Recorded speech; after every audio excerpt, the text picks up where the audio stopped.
किया।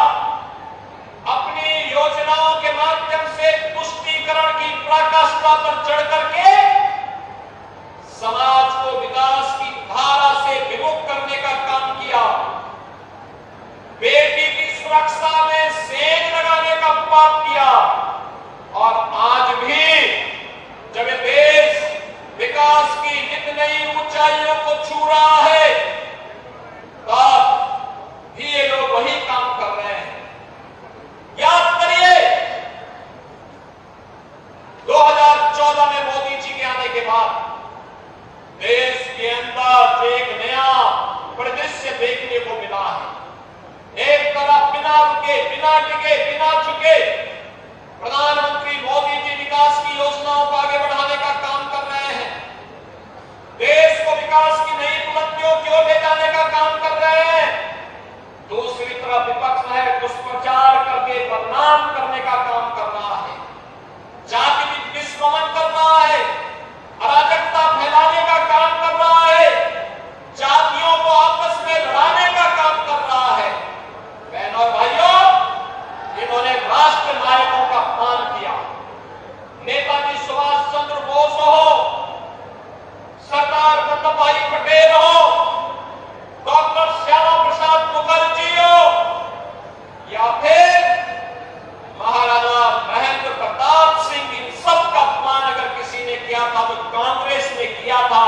कांग्रेस ने कभी भी महापुरुषों को, राष्ट्र नायकों को सम्मान नहीं दिया।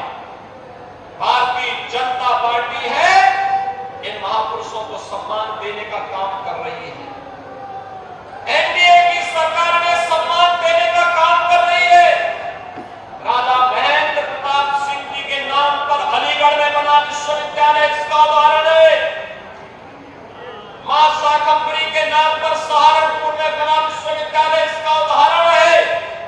महाराजा सुहेलदेव के नाम पर बना विश्वविद्यालय आजमगढ़ इसका उदाहरण है। लेकिन बहनों और भाइयों, इन लोगों को तो एक परिवार के सिवाय कोई नहीं सोचता। जब इनकी सत्ता आई, केवल और केवल एक परिवार के नाम पर सब कुछ हो, इन राष्ट्र नायकों का नाम न हो।